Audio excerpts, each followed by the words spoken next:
It was just this Christmas that went by, and things were getting busy. I had to start buying presents for the family. I had finished shopping, but I still needed to grab a present for my little cousin. She's not very hard to shop for since she is 4. She likes things like Peppa Pig and My Little Pony. She really liked, and I say liked for a reason, Max and Ruby. So when I decided to go looking for a present, I figured something like a Max and Ruby divvy would have been perfect, since she liked to watch it on a daily basis. However, Christmas meant that most of the online divvies were sold out on most places. I went to look on eBay as well, but figured I could not trust what condition the divvies would have been in. So I was stuck in a rut for a while, until that package arrived. I was at home still scrolling for a stupid DVD, until I heard the sound of something being pushed into my letterbox. I caught a hold of it before my dog did, and look at the package. It seemed to be wrapped fairly badly, with what looked like grease marks and stains on it. Natural, like anyone would. I decided to open the package. Inside was something that I could not explain. It was a Max and Ruby divvy, but I had not seen one like it online. It was like some little kid had drawn on the front cover with a marker. The title was just Max and Ruby, with what looked like a poorly drawn illustration of Max and Ruby on the front. There were no names or anything, but on the back it had a list of 4 episodes, all with fun titles. Episode 1, Episode 2, Episode 3, Episode 4. I gave the divvy a watch over, and to my surprise the episodes were all perfect quality and seemed to have no flaws. It was as if it was a real divvy, just with a homemade cover. The only thing I thought was odd was the episode selection screen.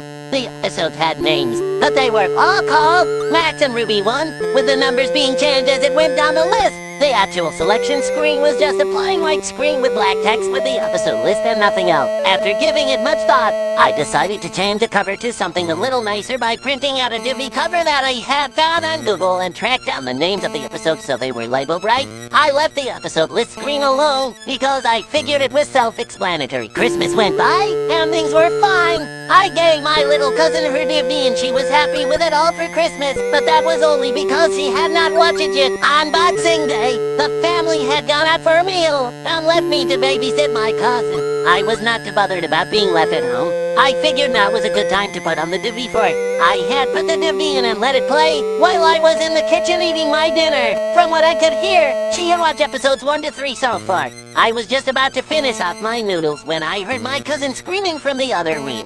Dropping everything, I had ran into the living room and saw my cousin curled up on the floor screaming. I had looked up at the TV and I felt my heart in my throat. What I caught a glimpse of was one of the most horrifying things I had ever seen. It was what appeared to be a frame of Max and Ruby standing next to each other in complete darkness. But what made it so horrible was their lack of faces. They had lost their noses and mouths, and their eyes were replaced with big black eyes. The colors were a disgusting blood red, and there was faint static in the background. The sound was replaced with what sounded like the Max and Ruby theme playing backwards, with the faint sound of static in the mix of it all. It had to be the most disturbing thing I had ever seen, and it must have been on screen for at least 20 seconds before the screen went black and the divvy turned off, which alone was weird because divvies do not usually turn off by themselves. I was able to calm my cousin down, telling her it was not real, and she had just had a nightmare as she had fallen asleep in front of the divvy. However, I knew in my mind it was completely real. My parents had run me up and told me they were going to be out all night, so this was going to be the best opportunity to look at this divvy more closely. I did not mention it to them, and as soon as the hung up, I grabbed the divvy and stuck it on my laptop.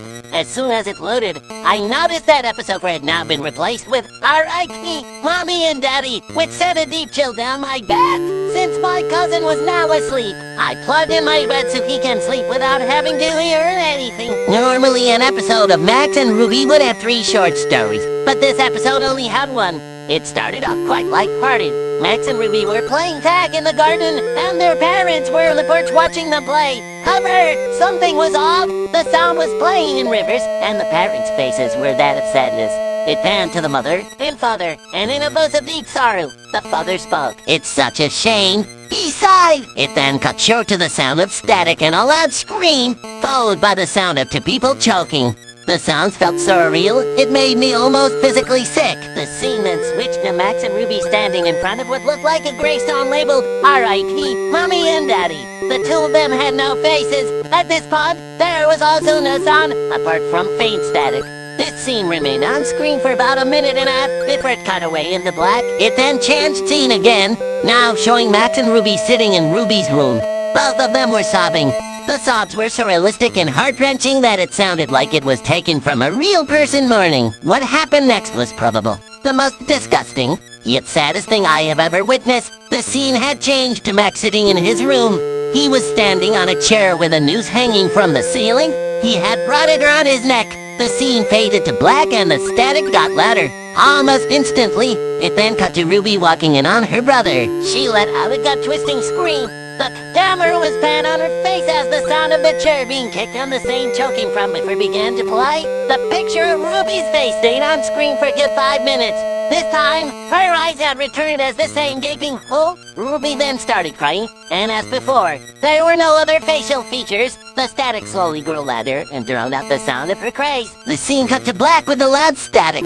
When the screen returned, Ruby was standing, now on her own, in the garden by two gravestones. One was labeled R.I.P. Mommy and Daddy, and the other R.I.P. Brother. She then started to look at the camera with glowing blue pupils to speak to me. Well, whoever's watching this is because you never watch any of me and my brother's episodes, so one of these days, you will regret this. The screen had faded to black afterwards. At this point, I had already been sick and was sitting all shaken. The episode seemed to have come to an end at last, as the Max and Ruby theme song played slowly in reverse. I was about to eject the TV when the same image came up like it did on the TV. This time, however, there was text above the two rabbits that said, "That is our only release." There were no credits or anything else. It stayed on this for a few seconds before the DVD finally popped out of my laptop. I sat there trying to contemplate what had happened. In my shock and fear, I made the stupid decision to break the DVD up as much as I could before leaving the house,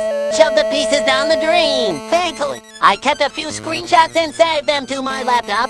The next couple of days went past without anything unusual happening. I had a few nightmares about the DVD, but luckily that was all. My cousin had gone back home along with the rest of the family. It was a late night, and my parents had gone out for dinner, leaving me to watch TV. I heard what sounded like someone posting something through the dirt. At this point, the TV had left my mind since I had not told anyone about it.